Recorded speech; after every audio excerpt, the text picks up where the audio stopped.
Okay, अगला question है, यदि किसी शक्तिशाली चुंबक को लोहे की हथौड़ी से बार बार पीटा जाए या फिर उसे ऊंचाई से गिराया जाए तो उसके चुंबकीय गुण पर क्या प्रभाव पड़ेगा? उसका चुंबकत्व बढ़ जाएगा, वह चुंबकीय गुण को खो देगा, चुंबक के ध्रुव आपस में बदल जाएंगे, कोई प्रभाव नहीं पड़ेगा। ठीक है, तो क्या कर रहे हैं यहाँ पे ध्यान देना, एनसीईआरटी में लिखा है, क्या लिखा है एनसीईआरटी में? एनसीईआरटी में 3 एक्टिविटी दी है। पहली एक्टिविटी दी है कि हम हथौड़े से पीटें, दूसरी एक्टिविटी हम ऊंचाई से बार बार गिराएं और तीसरी एक्टिविटी हम उसे उच्च तापमान पर गर्म करें। ठीक है, अगर ये 3 एक्टिविटी हम कर रहे हैं किसी भी चुंबक के साथ तो उसके जो चुंबकीय गुण है वो नष्ट होने की कगार पर रहते हैं, वो नष्ट हो जाते हैं। ओके, अगला क्वेश्चन आपसे पूछा गया है कि पहेली ने एक जलती हुई मोमबत्ती को पहले एक सीधे पाइप से देखा और फिर उसी पाइप को थोड़ा मोड़ कर देखने की कोशिश की। उसे मुड़े हुए पाइप से मोमबत्ती क्यों नहीं दिखी? प्रकाश पाइप की दीवारों से टकराकर वापस चला गया होगा, मोमबत्ती बुझ गई थी, प्रकाश केवल एक सीधी रेखा में गमन करता है, मुड़ा हो गया था। ठीक है, हमने पहले ही बात की है, जो प्रकाश होता है वो क्या है, सीधी रेखा में गमन करता है। ठीक है, चूंकि इन्होंने पाइप को टेढ़ा कर दिया है इस वजह से वो दिखाई नहीं देगा। तो इस एक्टिविटी से हम समझा सकते हैं बच्चों को प्रकाश की रेखा कैसी होती है, एक सरल रेखीय रेखा में गमन करता है। ओके, अगला क्वेश्चन आपसे पूछा गया है, दोपहर के समय जब सूर्य बिल्कुल सिर के ऊपर होता है तो किसी वस्तु को बनने वाली छाया की लंबाई और स्थिति कैसी होती है? दोपहर की बात की है, छाया बहुत लंबी पश्चिम की होती है, छात्र की छाया सबसे छोटी और बिल्कुल उसके नीचे होगी, पूर्व की ओर लंबी होगी और छाया बनती ही नहीं। तो सही आंसर क्या है, चूंकि दोपहर की बात कर रहे हैं और दोपहर के समय हमारे पास सूर्य कहाँ है, सर के बिल्कुल ठीक ऊपर है, तो हम बोल सकते हैं ठीक ऊपर है, तो यहाँ पर जो छाया होगी छात्र की सबसे छोटी बनेगी और उसके पैरों के पास नीचे बनेगी। ठीक है, यहाँ पे बोला गया है कि बहुत लंबी और पश्चिम की ओर बनेगी, कब बनेगी? तो ये बोलना ये कब सही होगा, जब हमारे पास में जो सूर्य होता है वो उदय होगा। ठीक है, सूर्य उगने पर, तो सूर्य उगने पर कब बनेगी, पश्चिम की ओर बनेगी, सबसे लंबी बनेगी, और पूर्व की ओर सबसे लंबी कब बनेगी, जब बोलना हमारे पास में सूर्य होता है वो डूबता है। ठीक है, जब सूर्य डूबता है तो कब बनती है, पश्चिम की ओर सबसे लंबी बनेगी। ओके, अगला क्वेश्चन आपसे पूछा गया है, एक विद्युत परिपथ तैयार करते समय रोहन ने तांबे के तार के बीच एक रबड़ लगा दिया, उसने देखा कि अब बल्ब नहीं जल रहा है, इसका वैज्ञानिक कारण क्या है? रबड़ विद्युत का सुचालक है, सेल डिस्चार्ज हो गया है, रबड़ विद्युत का कुचालक है जिसने परिपथ को तोड़ दिया है। ठीक है, तो सही आंसर क्या है, रबड़ का परिपथ लगा, रबड़ डोरा किसी परिपथ में, तो इसका मेन कारण क्या, हमारे पास जो रबड़ होती है वो कैसी होती है, विद्युत की कुचालक होती है। अगर विद्युत की कुचालक है तो ये क्या करेगी, परिपथ को तोड़ देगी। ठीक है, ओके, अगला क्वेश्चन बताइए, विद्युत सेल के अंदर जो रासायनिक पदार्थ भरे होते हैं वे ऊर्जा का भंडारण करते हैं, जब ये रासायनिक पदार्थ पूरी तरह से इस्तेमाल हो जाते हैं तो क्या होता है? सेल फिर से चार्ज होने लगता है, सेल विद्युत पैदा करना बंद कर देता है, सेल का रंग बदलता है, सेल गर्म होकर फटने लगता है। ठीक है, तो चूंकि यहाँ पे क्या होता है, हमारे पास रासायनिक पदार्थ जो भरे थे वो उनका भंडारण समाप्त हो रहा है। ठीक है, भंडारण समाप्त हो रहा है तो हम बोल सकते हैं ये ऊर्जा नहीं उत्पन्न कर पाएंगे। ठीक है, तो मतलब जो सेल हैं वो विद्युत ऊर्जा को पैदा करना बंद कर देंगे। ओके, अगला क्वेश्चन आप बताइए, क्वेश्चन में पूछा गया है, एक शिक्षक ने कक्षा में 3 बीकर लिए, पहले में पानी, दूसरे में सरसों का तेल और तीसरे में केरोसिन रखा। उन्होंने छात्रों से तीनों में लोहे की एक एक कील और सूखी लकड़ी का टुकड़ा डालने को कहा। छात्रों ने देखा कि कीलें डूब गईं लेकिन लकड़ी तैरती रही। इस गतिविधि के माध्यम से शिक्षक किस संप्रत्यय कॉन्सेप्ट को प्रभावी ढंग से समझा सकता है? केवल वस्तुओं की कठोरता और कोमलता को, वस्तुओं की पारदर्शिता और अपारदर्शिता को, घनत्व और फ्लोटिंग मतलब प्लवनशीलता का सिद्धांत, लोहे के चुंबकीय गुणों का परीक्षण। ठीक है, क्योंकि यहाँ पे क्या कर रहा है शिक्षक, 3 अलग अलग बीकर ले रहा है और क्या कर रहा है, एक लोहे की कील है और एक लोहे की कील है और एक लकड़ी है, इन दोनों को डाल रहा है टुकड़ों को। तो क्या हो रहा है, देखो लोहे और लकड़ी को डालने का मतलब क्या है, ये डेंसिटी को समझा रहा होगा।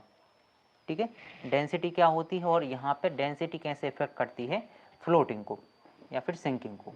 ठीक है, ओके। अगला क्वेश्चन आपसे पूछा गया है कि रीमा ने रेत और नमक के मिश्रण को अलग करने के लिए पहले उसे पानी में घोला। क्या करना है, रेत और नमक का मिश्रण है, इनको अलग करना है, तो पहले पानी में घोला, फिर उसे फिल्टर पेपर से छाना, ठीक है, अंत में पानी को गर्म करके उड़ा दिया। इस पूरी गतिविधि के दौरान रीमा ने किन प्रक्रियाओं को सही क्रम उपयोग किया होगा। अब देखो, सबसे पहले क्या किया इन्होंने, रेत को और नमक को मिश्रण को पहले पानी में घोल रहे हैं। यहाँ पे बाष्पीकरण की बात कर रहे हैं पहले, तो यह बात तो गलत होगी ना। हस्तचयन जब हम हाथ से करते तो ये भी गलत होगी। यहाँ पे संघनन की बात कर रहे हैं, यहाँ पे अवसादन की बात कर रहे हैं। तो यहाँ पे सही क्या होगा, पहले घोल रहे हैं तो घोलने पर क्या होगा, नमक हमारे पास घुल जाएगा और जो रेत है वो नीचे बैठ जाएगी, और नीचे बैठने को मूल मैंने बोला था अवसादन या फिर सेडिमेंटेशन कहते हैं, ये बात सही होगी, है ना। अब जैसे ही नीचे बैठ गई, फिर हम क्या करेंगे, उसको छानेंगे तो रेत छन जाएगी, नमक का घोल बाहर चलेगा, इसे बोलते हैं निस्पंदन या फिर फिल्ट्रेशन बोलते हैं। ठीक है, और फिर पानी को उबाल कर हम उड़ा देते हैं तो हमारे पास क्या बन जाता है, NaCl बचता है, इसे बोलते हैं बाष्पीकरण। ठीक है, तो हमारे पास तीनों कॉन्सेप्ट सही है। पहले उसने अवसादन किया, फिर हमारे पास फिल्ट्रेशन किया, और फिर जाके उसने एवोपरेशन किया। ठीक है, तो सी वाला आंसर इसका सही होगा। ओके, अगला क्वेश्चन बताने की कोशिश कीजिए। कक्षा 6 के छात्रों ने एक प्रयोग किया जहां उन्होंने एक सफ़ेद फूल वाली टहनी को लाल रंग के पानी से भरे गिलास में रात भर रखा। सुबह उन्होंने देखा कि सफ़ेद फूल की पंखुड़ियों पर लाल रंग दिखाई दे रहा है। इस अवकलन से क्या कथन हुआ, पत्नी अपना भोजन स्वयं बनाती हैं, तना जल और खनिजों का संवहन करने में मदद करता है, फूल केवल लाल रंग के पानी में ही जीवित रहते हैं, और जड़ें मिट्टी से पानी सोखती हैं। ठीक है, तो इसका सही कारण क्या है, क्योंकि टहनियों तक लाल रंग पहुंच गया है, तो इसका मतलब ये हुआ कि हमारे पास जो तना होता है जल और खनिजों का संवहन में क्या करता है, ये मदद करता है। ठीक है, ओके। अगला क्वेश्चन आपसे पूछा गया है, शिक्षक ने दो गमले लिए, गमले ए में एक जीवित पौधा लगाया और गमले बी में प्लास्टिक का पौधा लगाया। दोनों को पॉलीथीन बैग से ढका गया और धूप में रखा गया। 1 घंटे के बाद गमले ए के बैग में पानी की बूंदें दिखी पर बी में नहीं। यह प्रयोग किस जैविक प्रक्रिया को सिद्ध करता है, श्वसन को, प्रकाश संश्लेषण को, बाष्पोत्सर्जन को, या फिर उत्सर्जन को। ठीक है, क्योंकि यहाँ पे क्या किया गया है कि पानी को ढका गया है और पानी निकल रहा है, वहाँ पे पॉलीथीन को ढककर पानी निकल रहा है, तो ये क्या करता है, जो ट्रांसपीरेशन रिएक्शन है ये उसको सिद्ध करेगा। रेस्पिरेशन कब होता है, जब हम यहाँ पे ऑक्सीजन लेने की बात कर रहे होते है ना, और फोटोसिंथेसिस कब होता है, जब हम CO2 लेने की बात कर रहे होते। क्योंकि यहाँ पे निकालने की बात कर रहे हैं, और निकालने पर हम क्या है, H2 को निकालेंगे जो बिंदु के रूप में दिखेगा। ठीक है, बूंदों के रूप में दिखेगा, तो यहाँ पे सी आंसर सही होगा। अगला क्वेश्चन हमसे पूछा गया है, एक छात्र ने अंधेरे कमरे में जलती मोमबत्ती के सामने कार्डबोर्ड के 3 टुकड़े को एक सीधी रेखा में छेद करके रखा। जब उसने छेद के माध्यम से देखा तो मोमबत्ती देखी। जैसे ही उसने बीच वाला कार्डबोर्ड थोड़ा खिसकाया, मोमबत्ती दिखना बंद हो गई। यह प्रयोग प्रकाश के किस गुण को दर्शाता है, परावर्तन, अपवर्तन, सरल रेखा। क्योंकि यहाँ पर भी क्या हमारे पास 3 कार्डबोर्ड हैं, एक कार्डबोर्ड ये रहा, दूसरा ये रहा, तीसरा ये रहा, और यहाँ पे हमारे पास में मोमबत्ती है। ठीक है, तो एक छेद ये रहा, एक ये रहा, और एक ये रहा, तो यहाँ पे हटा रहे एक कार्डबोर्ड को, बीच को खिसका रहे हैं, तो यहाँ पे क्या है, प्रकाश की एक रेखीय गति को ही दिखा रहा होगा, सरल रेखीय गति को। ओके, अगला क्वेश्चन देखने की कोशिश कीजिए। क्वेश्चन में पूछा गया है, पहेली के पास दो समान दिखने वाली लोहे की छड़ें हैं, एक्स और वाई। उसने देखा कि एक्स छड़ लोहे की बुरादे को अपनी ओर खींचती है, लेकिन वाई नहीं खींचती। जब उसने एक्स को धागे से लटकाया तो वह उत्तर दक्षिण में रुकी। एक्स और वाई के बारे में कौन सा कथन सही है। दोनों साधारण लोहे की छड़ें हैं, एक्स एक चुंबक है और वाई चुंबकीय पदार्थ लोहा हो सकता है। वाई एक शक्तिशाली चुंबक है। चुंबकत्व केवल दिशा पर निर्भर नहीं करता, आकर्षण पर भी करता है,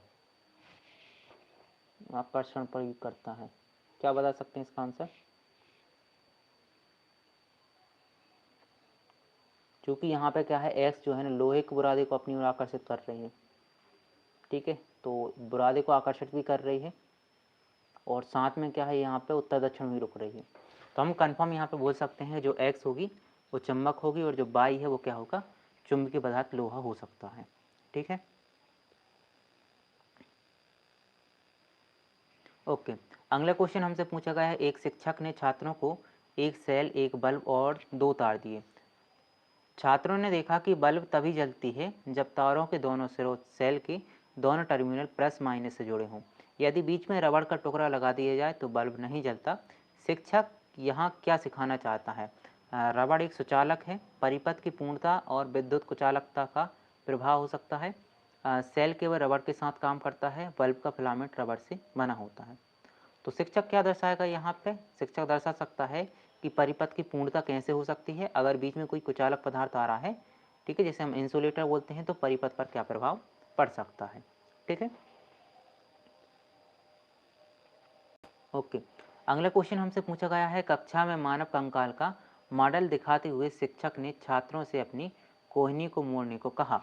छात्रों ने पाया कोहनी केवल एक ही दिशा में मुड़ सकती है, पीछे की ओर नहीं। यह किस प्रकार की संधि का उदाहरण है और इसका कार्य क्या होता है? अभी मैंने बताया था आपको, अगर हम एक साइड को मोड़ सकते हैं तो उसे हम बोलते हैं हिंज संधि बोलते हैं, और इसका मतलब होता है केवल हम एक दिशा में आगे पीछे कर सकें, ठीक है। दुराग संधि के बारे में बताया था, गर्दन में होता है जहाँ पे हम 180 डिग्री तक मूव कर सकते हैं। अचल संधि मस्तिष्क की सुरक्षा के लिए खोपड़ी होती है, या फिर हम ऊपरी जबड़ा बोल सकते हैं, ठीक है। कंधों खलीका सभी दिशाओं में मुड़ सकती है, जहाँ पे हमारे पास में, जैसे हमारे पास कंधों में और हाथ में जॉइंट होता है, ठीक है। ओके, अगला क्वेश्चन आपसे पूछा गया है, छात्रों ने देखा कि छुई मुई के पौधे को छूते ही उसकी पत्तियां बंद हो जाती हैं। शिक्षक ने समझाया यह सजीवों का एक विशेष लक्षण है। इस लक्षण को वैज्ञानिक रूप से क्या कहते हैं? प्रजनन, अनुकूलन, उद्दीपन के प्रति अनुक्रिया, या फिर वृद्धि, ठीक है। तो ये क्या है? एक प्रकार का उद्दीपन के प्रति अनुक्रिया है। ओके, अगला क्वेश्चन क्या है हमारे पास में, एक गिलास ठंडे पानी के बाहर पानी की छोटी छोटी बूंदें जमा हो जाती हैं। शिक्षक ने पूछा है कि बूंदें कहाँ से आई हैं। छात्र सोहन ने कहा गिलास के अंदर का पानी बाहर आ गया है, जबकि छात्र रोहन ने कहा कि हवा की नमी ठंडी होकर जम गई है। सही वैज्ञानिक कारण क्या है? सोहन सही है, गिलास में सूक्ष्म छेद है। रोहन सही है, वायुमंडलीय जल वाष्प का संघनन हुआ है। दोनों गलत हैं, केवल रासायनिक अभिक्रिया है। गिलास के अंदर सही है, दूध पानी रिस रहा है। तो सही कारण क्या होगा? यहाँ पर रोहन जो है ना, इसने सही बताया है कि चूंकि पानी गिलास का ठंडा था, और इसने जो जल वाष्प थी बाहर, ठीक है, ये हमारे पास गिलास में पानी भरा था और बाहर भी हमारे पास जल वाष्प के रूप में H2O था, इसका इसने संघनन करके इसको भी यहाँ अपने पास में जोड़ लिया है, ठीक है। तो बी वाला आंसर यहाँ पर